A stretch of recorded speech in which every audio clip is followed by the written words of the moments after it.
Hi! Hello! Welcome to our channel. నేను మీ సిరి. ఈరోజు మనం చెప్పుకోబోయే కథ 'ప్రేమ సంఘర్షణ' పార్ట్ 20. కథలోకి వెళ్ళే ముందు వీడియోని లైక్ చేసి హైప్ చేయడం మరవకండి. తెలిసి చేసినా, తెలియక చేసినా ఒకసారి పొరపాటు జరిగాక ప్రాయశ్చిత్తం చేసుకుంటే ఉపయోగం ఏంటి? జరగాల్సిన నృత్యాలు జరిగాక లాభమేంటి? అదేంటో ఇప్పుడు తెలుసుకుందాం. నాన్న అని రాగమాలిక నోటి నుంచి వచ్చిన పదం విన్న తర్వాత దిగ్గున లేచింది విరజ. తినడం పూర్తి చేశారు రేవంత్ కృష్ణ రాగమాలికలు. ఏయ్ పట్నం పిల్ల, ఏం మాట్లాడుతున్నావు అని కోపంగా అరిచింది విరజ. భయంగా రేవంత్ కృష్ణ చేతిని చుట్టేసి కాస్త వెనక్కి వెళ్ళింది రాగమాలిక. అత్తయ్యా అని కోపంగా అరిచాడు రేవంత్ కృష్ణ. ఒక్క క్షణం జంకిపోయింది విరజ. కానీ కృష్ణబాబు, చూసావా ఈ పట్నం పిల్ల నేను నాన్న అంటోంది అని ధైర్యం చేసి అడిగింది విరజ. నాన్నని కాబట్టే నాన్న అని పిలిచింది. నాన్న అనే పదాన్ని ఒత్తి పలికి మరీ చెప్పాడు రేవంత్ కృష్ణ. ఆశ్చర్యం, అయోమయంతో కళ్ళు పెద్దవి చేసింది విరజ. ఈ పట్నం పిల్ల నీ కూతురా అని అడిగింది అయోమయంగా. అవును బదిలిచ్చాడు. చంద్రిక కూతురా? ఆమె స్వరం వణికింది.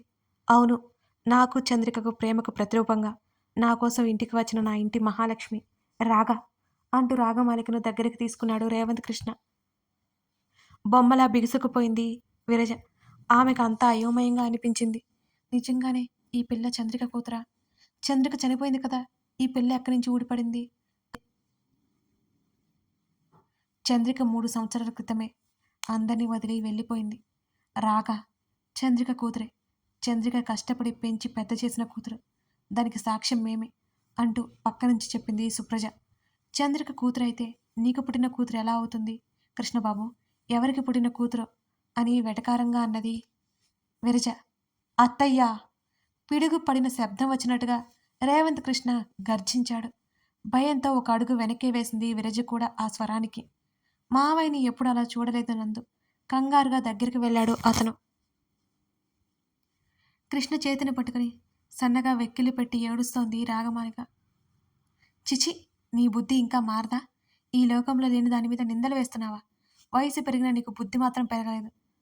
నిన్ను చూస్తుంటే అసహ్యం వేస్తుంది. చంద్రిక ఇక్కడి నుంచి వెళ్ళేటప్పటికి 3 నెలల గర్భవతి. ఆ విషయం నాకు తెలుసు. విరజని అసహ్యంగా చూస్తూ చెప్పింది జానకమ్మ. రాగమాలిక చంద్రికకి రేవంత్కి పుట్టిన కూతురు అంటే విరజకి జీర్ణించుకోవడానికి చాలా కష్టంగా ఉంది. ఈ ఆస్తి మొత్తం వినీతకు దక్కుతుందని సంతోషపడింది. కానీ ఇప్పుడు రాగమాలిక రావడంతో ఆస్తిలో చిల్లి గవ్వ కూడా వినీతకు దక్కదని ఆమె దిగులు పడిపోయింది. తన అమ్మమ్మని అందరూ అలా అసహ్యంగా చూస్తుంటే వినీతకి చాలా బాధ కలిగింది. రాగమాలిక చేతిని పట్టుకుని జానకమ్మ దగ్గరికి తీసుకెళ్ళి, అమ్మ, రాగని లోపలికి తీసుకెళ్ళు అని చెప్పాడు రేవంత్ కృష్ణ. అని కన్నీళ్లతో అక్కడే ఉండిపోయింది రాగమాలిక. నేను బాగున్నాను తల్లి, నువ్వు వెళ్ళి విశ్రాంతి తీసుకో. రాగమాలికని పంపేశాడు రేవంత్ కృష్ణ బలవంతంగా. ఇప్పుడు చెప్పత్తయ్యా, ఏమిటి నీ బాధ? నీ అనుమానాలన్నీ తీరినట్టేనా? సూటిగా విరజని చూస్తూ అడిగాడు. మౌనంగా ఉండిపోయింది విరజ. చూడత్తయ్యా, చంద్రిక ఇక్కడి నుంచి వెళ్ళిపోవడానికి కారణం నీ సూటిపొడి మాటలని నాకు తెలుసు అని రేవంత్ కృష్ణ చెప్పగానే కొయ్యలా మారిపోయింది విరజ. కళ్ళు పెద్దవి చేసి మరీ చూసింది అతన్ని. అందరూ దూరం అయిపోయి ఒంటరిగా ఉన్న ఆడపిల్లని సూటిపోటి మాటలతో హింసించా. చంద్రిక అంటే నీకు ఎందుకంత కోపం? సరళ చనిపోవడానికి చంద్రికకి సంబంధం ఏమిటి? మా మాటలు కాదని మా మీద కోపంతో సరళకి ఎవరికో ముక్కు ముఖం తెలియని వాళ్ళకిచ్చి పెళ్లి చేశావు. దురదృష్టవశాత్తు వాడు చనిపోయాడు. సరళ ఒంటరిదైపోయింది. అత్తమామల పోరు భరించలేకపోయింది. ఆరోగ్యం పాడైపోయింది. చంటి బిడ్డని చేతిలో పెట్టి కళ్ళు మూసింది. ఇదంతా జరగడానికి చంద్రికకి ఏమాత్రం కారణం కాదు కదా. మొత్తానికి కారణం నువ్వే. పరువు ప్రతిష్ట అంటూ కష్టాల్లో ఉన్న కూతుర్ని కనీసం చేరదీయలేకపోయావు. ఎటువంటి ఆధారం లేక అక్కడే ఉండి చనిపోయింది నీ కూతురు. అదంతా నువ్వు చేసుకున్నదే కదా. ఇక చంద్రిక తప్పేంటి? నీ మాటలు విని చంద్రిక వెళ్ళిపోకపోయి ఉంటే బ్రతికినంతకాలం ఇద్దరం కలిసి బ్రతికేవాళ్ళం. అతని స్వరం జీరబోయింది. రేవంత్ కృష్ణని బాధగా చూశారు అందరూ. ఒక్క క్షణం కళ్ళు మూసుకుని తెరిచాడతను. గొంతు సవరించుకుని, నువ్వు తెలిసి తెలియక చేసిన తప్పు. 2 ప్రాణాలు గాలిలో కలిసిపోయాయి. అన్నీ తెలిసిన నిన్ను ఏమీ అనలేక పోతున్నాను. ఎందుకో తెలుసా? నువ్వు మా నాన్నకు చెల్లెలువు అని, అంతే. అసలే కూతురుపోయిన పుట్టడు దుఃఖంలో ఉన్నావు. అందులో నీది, నీ చేతుల్లో పసిపిల్ల ఉంది. నీది పసిపిల్ల మనస్తత్వం అని వదిలేశాను అని 2 క్షణాలు ఆగి ఇప్పుడు చెబుతున్నాను గుర్తుపెట్టుకో అత్తయ్య. రాగ నా కూతురు. చీకటిలో ఉన్న నా జీవితానికి వచ్చిన వెలుగురేఖ. రాగ కంట్లో నీ మాటల వల్ల కన్నీరు వచ్చిందా? అస్సలు సహించేది లేదు. నీ ప్రవర్తన వల్ల రాగ కంటతడి పెడితే ఊరుకునేదే లేదు. అదే రోజు ఈ ఇంట్లో నీకు ఆఖరి రోజవుతుంది అని చెప్పేసి గుమ్మం వైపుకి నడిచాడు. ఏదో గుర్తుకు వచ్చిన వాళ్ళ వెనక్కి తిరిగి, నీకు చంద్రిక అంటే అంత కోపం ఎందుకత్తయ్య? ఏం చేసింది తను? అమాయకురాలత్తయ్య తను. నువ్వు అడుగుతూ ఉంటావు కదా! చంద్రికలో ఏముంది అని. ఎప్పుడు గోడు వెళ్ళబుచ్చుకుంటూనే ఉంటావు కదా! భర్త పోయాడు. అయిన వాళ్ళు ఎవరూ దగ్గర లేరు. ఉన్న తన బిడ్డకి రేపు భవిష్యత్తులో గౌరవ మర్యాదలు దక్కాలి. అంతేకాని తన బిడ్డని ఎవరు నిందించకూడదు. ఒంటరిగా వెళ్ళిపోయింది. బిడ్డను పెంచింది, పెద్ద చేసింది. ఎవరి దగ్గర చేయి చాచలేదు. స్వశక్తితో బ్రతికింది. ఒక ఒంటరి మహిళ ఈ సమాజంలో బ్రతకడానికి చాలా కష్టాలు పడవలసి నా అవసరమైతే ఉంది. ఎందరు నీచంగా చూస్తారు, ఎందరు సూటిపోటి మాటలతో ఇబ్బంది పడతారు, ఎందరు అవకాశం కోసం గోతికాడ నక్కల్లా ఎదురు చూస్తూ కూర్చుంటారో నీకు తెలియంది కాదు. అలాంటి సమయంలో తను బిడ్డని పెంచి ప్రయోజకురాన్ని చేసింది. అది నా చంద్రిక అంటే అని అక్కడి నుండి బయటికి వెళ్ళిపోయాడు రేవంత్ కృష్ణ. వెనకే వెళ్ళిపోయాడు మాధవ్ కూడా. మౌనంగా ఉన్నాడు రఘురామయ్య అదంతా వింటూ. ఆయన మనసు బాధగా మూలిగింది. విరజని అసహ్యంగా చూస్తూ జానకమ్మ గదిలోకి వెళ్ళిపోయింది. సుప్రజ, ఇప్పటికైనా కాస్త బుద్ధి తెచ్చుకో నానమ్మ అని చెప్పేసి రాగమాలి దగ్గరికి వెళ్ళాడు నందు. అన్నయ్య అంది రఘురామయ్యని చూస్తూ. ఎంత మోసం విరజ! అంతకు మించి మాట్లాడలేక వెళ్ళిపోయాడు ఆయన. ఏమీ మాట్లాడకుండా వెళ్ళిపోతున్నా వినీతను చూసి విన్ను అని పిలిచింది ఆమె. నా అమ్మమ్మ అంటే నాకు చాలా ఇష్టం, కానీ ఆ ఇష్టం ప్లేస్‌లో అసహ్యం వచ్చేసింది. కళ్ళు తుడుచుకుంటూ తన గదిలోకి వెళ్ళిపోయింది వినీత. ఎక్కడి వారు అక్కడి నుంచి మౌనంగా నిష్క్రమించారు. ఒంటరి అయిపోయింది విరజ. చంద్రిక గురించి ఆలోచించింది. ఎన్నెన్ని కష్టాలు పడిందో అంచనా వేయసాగింది. ఒక ఆడపిల్ల పట్ల ఎంత అమానుషంగా ప్రవర్తించినదో గుర్తుకొచ్చింది. చావు బ్రతుకుల మధ్య ఉన్న తన కూతురి రూపం కనుల ముందు మెదిలింది. విరజ మనసు బాధతో విలవిల్లాడిపోయింది. అయినా సరే లాభమేంటి? తన గదిలో ఒంటరిగా ఉండిపోయి మిగిలిపోయింది. పశ్చాత్తాపం దహించి వేస్తుంది. సరిదిద్దుకునే అవకాశమే లేకుండా పోయింది తనకి. లోపలే కుమిలిపోసాగింది విరజ. జానకమ్మ ఒళ్ళో పడుకుని కళ్ళు మూసుకుంది రాగమాలిక. పక్కనే కూర్చుంది సుప్రజ కూడా. రాగా, తోటకి వెళ్తున్నావా, వస్తావా అడిగాడు నందు. లేచి కూర్చుని వెళ్ళనా అన్నట్టు జానకమ్మ వైపు చూసింది రాగమాలిక. నేనేమి నిన్ను నరకానికి రమ్మండం లేదే బాబు, తోటదాకా వెళ్ళి వద్దామని చెప్పాను. దానికి అమ్మమ్మ పర్మిషన్ అడుగుతున్నావు? ఏమనుకోవాలి నిన్ను అని అడిగాడు నందు. ఎక్కువ చేకు, నువ్వు తీసుకువెళ్ళిపోతే మా నాన్న తీసుకువెళ్తారు అని ఉరిమి చూస్తూ చెప్పింది రాగమాలిక. నీకు పొగరనేది ఊరికే కాదు అని చిన్నగా గొనుక్కున్నాడు నందు. ఏమన్నావు? సరిగ్గా వినిపించలేదు రాగమాలికి. మళ్ళీ అడిగింది. లేదు లేదు, నేనేమీ అనలేదే అని నందు అన్నాడు. నీతో ఎవరొస్తారు? నేను నాన్నతో వెళ్తాను అని బయటికి నడిచింది రాగమాలిక. నందు బాబు, ఎందుకు రాగని కావాలని రెచ్చగొడుతున్నావు అని అడిగింది జానకమ్మ. లేకపోతే ఊరికే బాధపడుతూ కూర్చుంటుంది అమ్మమ్మ. ఇలాగైనా అన్నీ మర్చిపోతుంది అని అంతే అని నందు నవ్వాడు. ప్రద్యు, నీకు రాగ అంటే ఇష్టం కదూ? నువ్వు రాగ కోసం ఇంటికి వచ్చినప్పుడల్లా చూశాను. నీకు తన మీద ఇష్టం కనిపించింది అని సుప్రజ అంటుంటే నవ్వుతూ క్రాఫ్ చెరుపుకుంటూ ముఖాన్ని పక్కకు తిప్పుకున్నాడు నందు. నందు బాబూ, నీకు రాగ ముందే తెలుసా? ఆశ్చర్యంగా అడిగింది జానకమ్మ. అవన్నీ సుప్రజ ఆంటీని అడగండి అమ్మమ్మ. ఆంటీ, మీరు సూదులు దారం ఎక్కించినంత క్లియర్గా చెప్పేయండి అమ్మమ్మకి. నేను వెళ్తున్నా అని అక్కడి నుంచి మెల్లిగా పారిపోయాడు నందు. వెళ్తున్న నందుని చూసి నవ్వుకున్నారు జానకమ్మ, సుప్రజలు. నాన్న, తోటకి వెళ్దామా?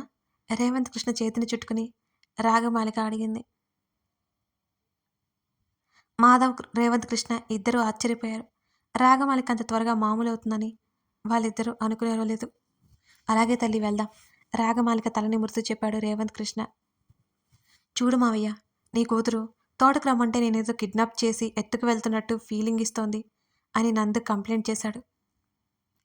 నందు, నా తల్లిని అంత మాట అంటావా? గంభీరంగా పలికాడు రేవంత్ కృష్ణ. చాలా ఎక్కువగా మాట్లాడుతున్నావు నందు. రాగమాలిక ఉరిమి చూసింది. నేనేమైనా తప్పుగా మాట్లాడానా? నిజమే చెప్పాను. భుజాలు ఎగరేశాడు నందు. ఇవే ఇవే తగ్గించుకుంటే మంచిదని ఎన్నోసార్లు చెప్పాను. వేలు చూపించింది రాగమాలిక. మావయ్య, నీ కూతురికి కొంచెం కూడా అత్తయ్య లక్షణాలు రాలేదు మావయ్య. రాగమాలికని ఉడికిస్తూ అన్నాడు నందు. రాగమాలిక మామూలు అవడానికి కారణం నందు అని అర్థమైంది రేవంత్ కృష్ణకి. మనసులోనే కృతజ్ఞతలు తెలుపుకున్నాడు తన అల్లుడికి. ఓయ్, నాకన్నీ మా అమ్మ పోలికలే. కళ్ళెక్కడ పెట్టుకున్నావు? కోపంగా అడిగింది రాగమాలక. నీ బుర్రలో దేవుడు కొంచెం కూడా గుజ్జుపట్టలేదు. నేను చెప్పేది పోలికల గురించి చెప్పట్లేదు, లక్షణాల గురించి చెబుతున్నాను అని నందు అన్నాడు. యూ, నన్నే అంత మాట అంటావా అని అతని మీదకి వెళ్ళిపోతుంటే, ఉన్నమాటే అంటే ఉలికెక్కువ అని ఎప్పుడో విన్నాను, ఇప్పుడు ప్రత్యక్షంగా చూస్తున్నాను అని అన్నాడు నందు. ప్రద్యు అరిచింది. ఆ, చెప్పు. ఎంతైనా నీ కూతురికి బాగా పొగరెక్కువ మావయ్య. చెట్టంత మగాన్నని కూడా చూడకుండా ఎలా తిడుతుందో చూసావా అని అన్నాడు నందు. ఆ, ఇరిటేట్ చేయకు నన్ను. ఇప్పటికే ఎక్కువగా వాగా, ఇక చాలు ప్రద్యు. చుట్టూ వెతికింది రాగమాలిక. ఇదిగో తల్లి అంటూ చెట్టు కొమ్మ విరిచి ఇచ్చాడు రేవంత్ కృష్ణ. మావయ్య, ఇది అన్యాయం, చంపేస్తుంది అని అక్కడి నుంచి పరుగందుకున్నాడు నందు. కర్ర పుచ్చుకొని కొట్టడానికి నందు వెంటపడింది రాగమాలిక. వెళ్తున్న వారిని చూస్తూ మాధవ్, రేవంత్ కృష్ణుడు ఇద్దరు తృప్తిగా నవ్వుకున్నారు. గిల్లి గచ్చాలాడుతున్న భార్యాభర్తలా కనిపించారు వాళ్ళిద్దరికి. అప్పుడే మంచుతో స్నానం చేసినట్టుగా ఉన్నాయి పచ్చని పైర్లు. సూర్యునికి దాహం వేసి ప్రకృతి మీద ఉన్న మంచు తెరలను తొలగిస్తూ తనలో దాచేసుకోసాగాడు. ఆ వాతావరణం చాలా నచ్చింది రాగమాలికకి. ఆమె చుట్టూ చూస్తూ నడుస్తోంది. రాగా, పడిపోతావు అంటూ చటుక్కున ఆమె నడుము చుట్టూ చేతిని వేసి పడిపోకుండా పట్టుకున్నాడు నందు. ఆమె శరీరంలో అలజడి రేగింది. చిన్నగా విడిపించుకుని అతన్ని అనుమానంగా చూసింది రాగా. ఏమిటలా చూస్తున్నావు అని అయోమయంగా అడిగాడు నందు. నేను ఎలా పడిపోయాను? జాగ్రత్తగానే నడుస్తున్నాను కదా.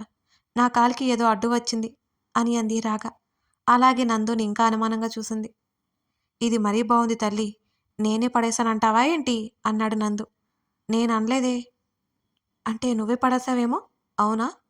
చేతులెత్తి రాగమాలికి దండం పెడుతూ, నేను ముందు నడుస్తాను, నువ్వు వెనకరా అని నందు అన్నాడు. వెళ్తున్న అతని చూసి నవ్వుకుంది రాగమాలిక. అయినా ఇంత అనుమానం ఏంటి బాబు నీకు? తల వెనక్కి తిప్పి రాగమాలికని ఒకసారి చూసి ముందుకు నడిచాడు నందు. నీలాంటి వాళ్ళ దగ్గర అనుమానపడకపోతే నట్టేట్లో ముంచిపోతారు. అంత దేశముద్రులు నా జాగ్రత్తలో నేనుండొద్దు అని అడిగింది రాగమాలిక. అమ్మో అమ్మో, మామూలుగా లేదుగా నీకు అని అన్నాడు నందు. నీకంటే కాదులే అని మూతి తిప్పింది. ఇప్పటికే మాగారి నుండి మామిడి తోటలోకి వచ్చేశారు వాళ్ళిద్దరూ. తుంటరి ఆలోచన నందులోకి చొరబడింది. అటు ఇటు చూశాడు. ఎవరూ లేరు అని నిర్ధారించుకొని వెనక్కి తిరిగి రాగమాలిక ఎదురుగా నిలబడ్డాడు నందు. ఏంటన్నట్టు కళ్ళెగరేసింది.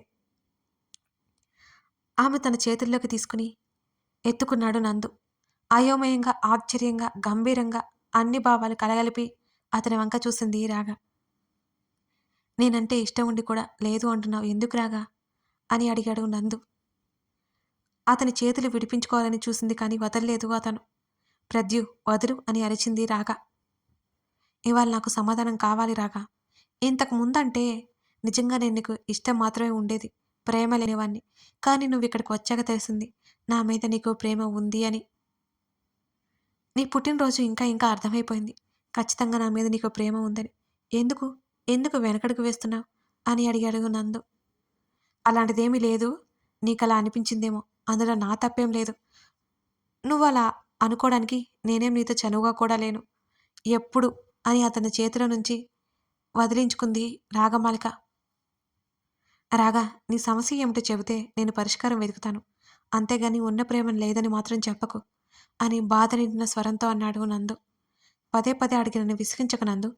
ఎన్నో రోజుల క్రితమే నీకు చెప్పాను అని అక్కడి నుంచి వెనక్కి తిరిగింది రాగమాలిక. ఏం మాట్లాడలేకపోయాడు నందు. అక్కడే అతను నిలబడిపోయాడు.